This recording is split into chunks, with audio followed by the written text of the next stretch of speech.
नमस्कार, मराठी वर्णमालेतील चविष्ट सफरमध्ये आजचा आपला अक्षर आहे ई। चला तर मग तुम्ही या साहित्यावरून मला सांगा बरं आजची आपली रेसिपी कोणती असेल। या वाटीने मी 1 वाटी उडीद डाळ 2 तास भिजत ठेवली होती। कमीत कमी ही उडीद डाळ 2 तास तरी भिजत ठेवायची आहे। उडीद डाळीमधलं पाणी काढून घ्यायचंय आणि आपण ही उडीद डाळ आता मिक्सर मध्ये बारीक करणार आहोत। खूप पाणी वापरायचं नाहीये बारीक करताना। आता हे मी पूर्ण मिक्सर मध्ये बारीक पेस्ट अशी करून घेणार आहे। डाळ बारीक करताना लागलं तर डाळ जी आपण भिजवली होती तेच पाणी वापरायचं, पण खूप जास्त पाणी पण नाही वापरायचं बरं का। सगळ्यात महत्त्वाची स्टेप हीच आहे की आपल्याला ही जी डाळ आहे अगदी अशी बारीक पेस्ट करून घ्यायची आहे।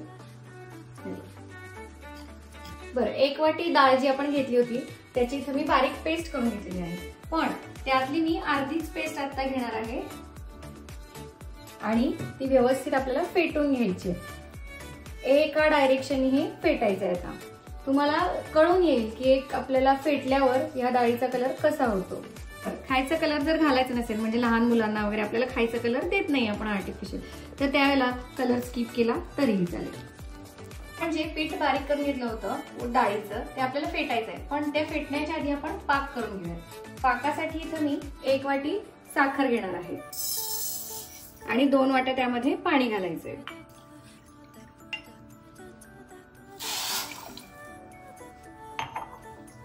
पाकामध्ये आपण वेलची पण घालणार आहोत। वेलची अशी थोडीशी मी कुटून घेणार आहे, छान असा स्वाद येतो त्याचा, आणि मग आपण ते पाकात घालूया। वेलची पूड असेल ना तरी चालेल, आणि तुम्हाला जर केसर आवडत असेल पाकात तर ते घातलं तरी चालेल। तर पण मी इथे थोडंसं असं कुटून घालणार आहे, छान असा रंग येतो त्याचा कुटून घातल्यामुळे। पाकात छान बारीक करून घ्यायचंय, आणि पाक जो आपण करणार आहे ना तो अगदी एकतारी किंवा असं जास्त घट्टसर नकोय। थोडासा चिकटसर पाक झाला की बंद करायचा गॅस। आता ही मी थोडासा खाण्याचा कलर घालतेय, स्किप केला तरी चालेल।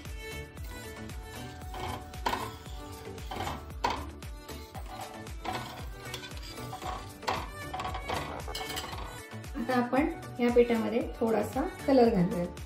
हे व्यवस्थित फेटून घ्यायचंय। ही सगळ्यात महत्त्वाची दुसरी स्टेप। आणि जेवढं जास्त तुम्ही फेटाल ना तेवढे छान हलक्या आपल्या जिलेब्या होतील।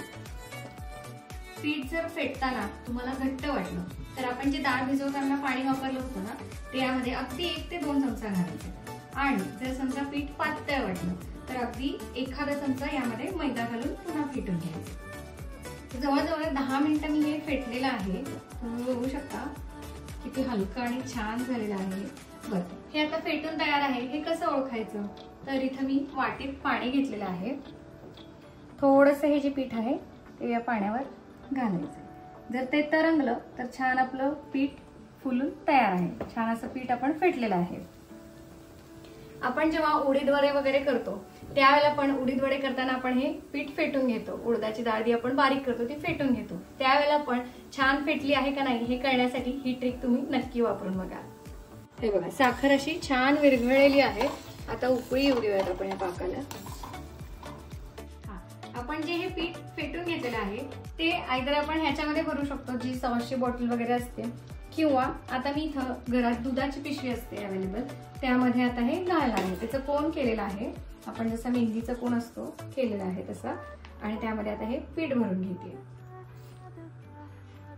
खूप छान हलकं असं पीठ झालेलं आहे। आता ह्याला आपण रबर लावून घेऊया। असं छान असं रबर लावून घेतलेलं आहे मी। आता आपण ह्याला कट करून घेऊया, चेक करूयात। थोडंसं मोठं करावं लागेल, एकदम किंचित असं मोठं करूयात। आता तेव्हा अशी छान इमरती पडती आपली। पीठ आपलं छान फेटलेलं आहे, अगदी पातळ किंवा घट्ट पण नाही।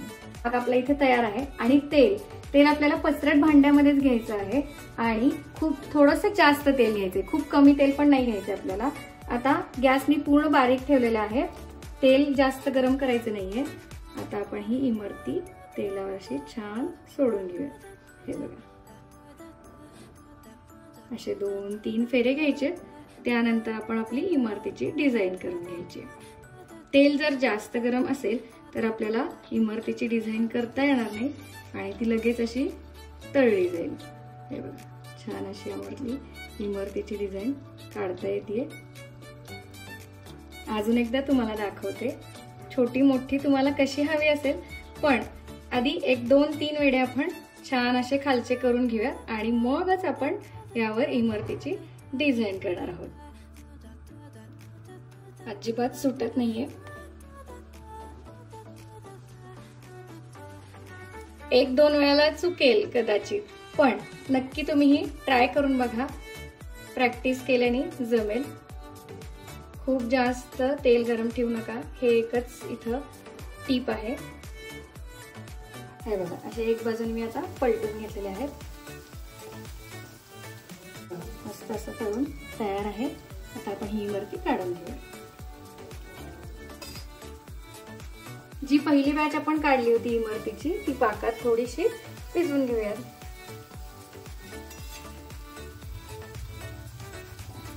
एखाद मिनिट अशी पाकात ठेवायची आहे आणि मग काढून घ्यायची. आपण टेस्ट करून बघूया. सुंदर. मराठी वर्णमालेतील आपली चविष्ट सफर जी चालू झालेली आहे त्यामध्ये आतापर्यंत आपण अ आणि आ या मुळाक्षरांपासून 2 रेसिपीज अपलोड केलेल्या आहेत. त्या जर अजून चेक केल्या नसतील तर कमेंटमध्ये मला लिंक असे टाईप करा, मी त्याची रेसिपी तुम्हाला सेंड करेन. याच्या आपल्या चविष्ट सफर मधली रेसिपी आहे ई अक्षरापासून, म्हणजेच इमरती. बरं, याचा रंग तुम्हाला जिलेबी सारखाच वाटेल, थोडासा येलो, कारण मी खाण्याचा जो कलर होता तो थोडाच घातला होता. तुम्ही व्यवस्थित असा छान कलर घातला केशरी रंग तर आपली जी मिठाईच्या दुकानामध्ये केशरी कलरची इमरती मिळते तसाच सेम रंग येईल. तुम्हालाही माझ्यासोबत या मराठी वर्णमालेतील चविष्ट सफर करायची असेल तर यूट्यूबवर अजून चॅनलला सबस्क्राईब केलं नसेल तर नक्की सबस्क्राईब करा आणि इंस्टाग्रामवर फॉलो केलं नसेल तर नक्की फॉलो करा. धन्यवाद.